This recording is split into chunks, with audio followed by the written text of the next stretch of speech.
One of the main problems with traditional GAN is the instability of training process, which can result in mode collapse, vanishing gradients, and other issues.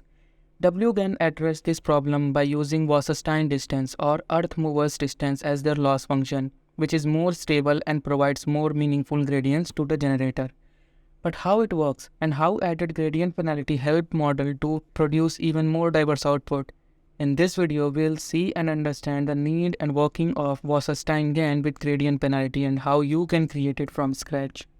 Unlike traditional GANs, WGANs uses a different loss function which is called the Wasserstein distance or earth movers distance. This distance measures the difference between real and generated data distribution in terms of how much work is required to transform one distribution into other. In essence, WGANs aim to minimize the distance between real and generated data distribution rather than minimizing the difference between the probabilities of real and generated data samples. On architecture level, WGAN stays pretty much same like every other GAN. There will be a generator to generate samples and a discriminator to validate samples.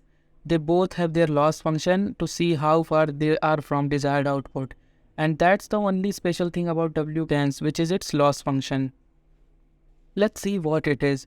Usually, a loss function used in discriminator produces a binary output represents whether the generated image is fake or real. That information backpropagates to generator as feedback in training process.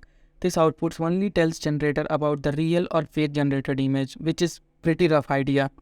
I mean, it would be a lot better if discriminator has given feedback about the degree by which the generated image is fake. It would provide generator an idea about how far it is from the producing an indistinguishable image. That's exactly what Wasserstein laws do. The discriminator network produces real-valued score for each image that measures the degree of similarity between the image and the real data distribution. For example, it produces a score of 10 for real image while the fake image might have a score of -10. This score can be interpreted as Wasserstein distance between the image and the real data distribution. The key advantage of Wasserstein distance in WGAN is that it provides more meaningful gradients to the generator network, such as how much alter it has to do in parameters to match the degree of real image. It's really simple to implement. Basically, it's a difference between average of discriminator's prediction on original image and the average of discriminator's prediction on generated image. That's it. Now we have a WGAN ready. Just to ensure that the gradients from discriminator doesn't explode or vanishes, or in case discriminator becomes so powerful and dominate the training process, we'll be adding penalty. So instead of using weight clipping, researchers used Lipschitz continuity as regularization of discriminator. Throughout the training process, we have to make sure that the gradients of discriminator should not become too large to explode or too small to vanish. A simple way to ensure this is to penalize gradients every time it heading beyond the threshold. And we can do this by measuring how much discriminator's function response changes to small changes in input data. And we can measure it by using something called Lipschitz constant. Let's understand this by an example. Let's take this function and let's say x1 and x2 be the any points in this input space and y1 and y2 be their corresponding outputs. And if we measure the difference between input and output, we'll have 2 as result, which is Lipschitz constant. It means every time if input changes by 1 unit, the output will change by 2 units. You can verify it. Put x equals 0, x equals 1 and x equals 2 and see every time the input changes by 1, the output changed by 2 units. And hence we can say that this function is following Lipschitz continuity, or this function is Lipschitz continuous. Once we get the measure of rate of change, we can bound it to not to go beyond the threshold. So if we add the change in output with respect to input using L2 normalization and bound it to not to go beyond 1. Use lambda as hyperparameter that controls the strength of gradient penalty term. And this is our complete loss function which we'll gonna use in our GAN. Let's start implementation in code, but before that, here's the basic requirements you should have or use Google Colab. We are using this anime faces dataset and you can download it from the link in the description. Extract it in your working directory and open up Jupyter Notebook. Start by importing libraries to build and train the neural networks.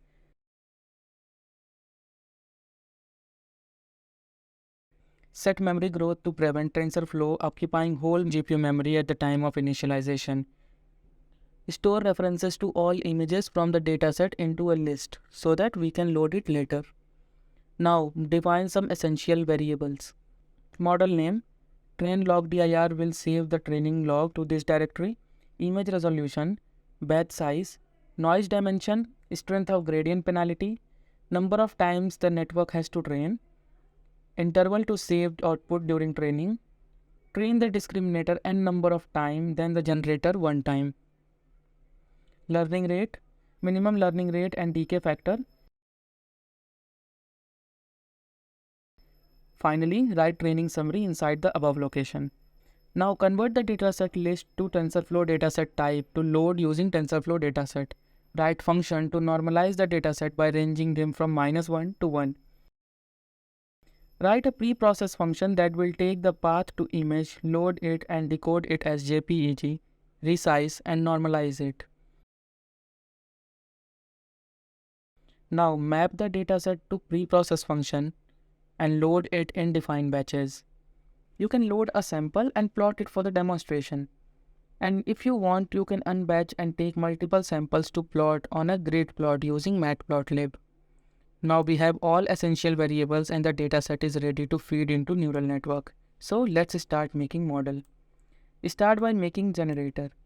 Take noise as input and dense layer will generate a noise feature from input and then reshape it to feature matrices.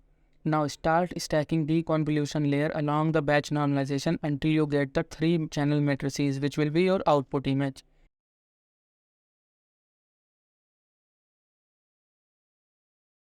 Put the stacked layer in model with the input and outputs. Now build the discriminator. Input layer will take the image and pass it to convolution layer. Start stacking convolution layers to make it extract learning from more complex features.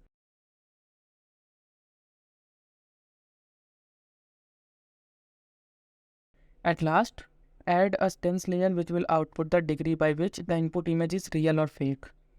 And with that, the discriminator part is also completed. Now initialize the generator and discriminator. You can also use summary to see more details about model's architecture. Define learning rates for both. Define a function to calculate decay of learning rate and a function to apply the decay learning rate during training.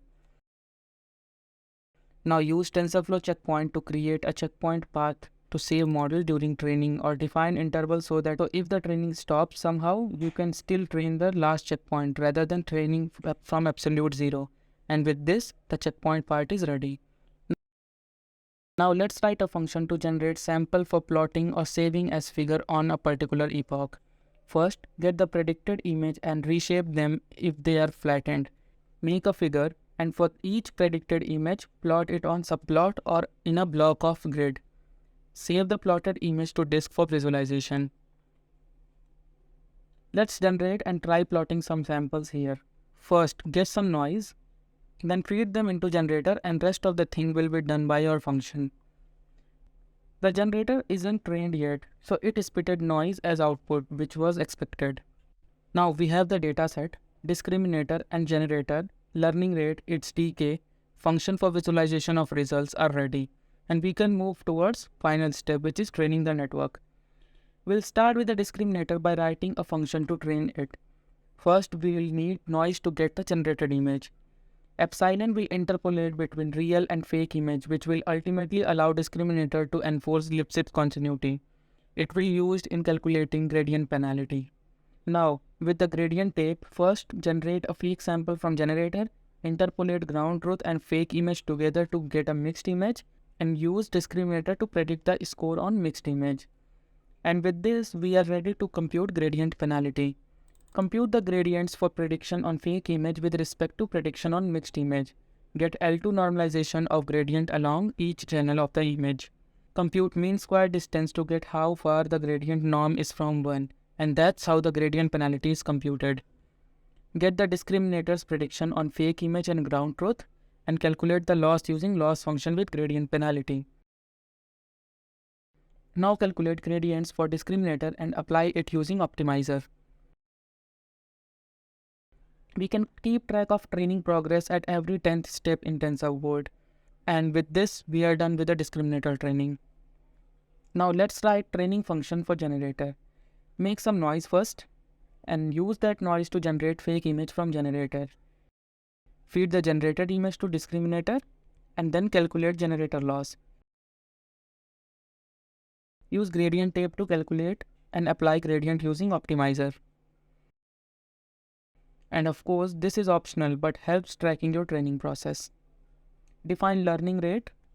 Trace is for clear output in notebook to write another. And critic count will track how many times discriminator is trained. Now let's write some final piece of code to train WGAN. But first, make a directory to save outputs. For each epoch, get the starting time, calculate the learning rate decay and set the new learning rate for each epoch. For each batch in the epoch, feed the batch to training generator, and when discriminator trains for 3 times, the generator will get trained for 1 time. And before completion of one epoch, clear the current output and generate and save some sample to see how much generator learns on that particular epoch. Finally, after every defined an epoch, save the model's checkpoint. You can get the time taken to complete one epoch if you want. Hit enter to start training. The output will plot here itself on every epoch. It will take time or a lot of time, depends on your PC specification. Once it's finished, you can see output generated on each epoch in outputs folder inside your working directory. And see how it is improved from generating only noise at first epoch to generating your animes progressively. Now, here are 3 things you can keep in mind from this video. The Wasserstein distance provides more meaningful gradients to generator network compared to other distance measurer used in traditional GANs. Lipschitz continuity is enforced in discriminator using a gradient penalty to ensure that the discriminator output remains bounded and gradients are not too large. The gradient penalty term in WGAN can be calculated using L2 norm of the gradient with respect to the input mixed sample, which helps to avoid computationally expensive calculation of higher order derivatives. Apart from this video, I've started posting short videos on Instagram. You can stay tuned there to get the conceptual short under 1 minute. Link to the Instagram is in the description. And as always, thanks for watching.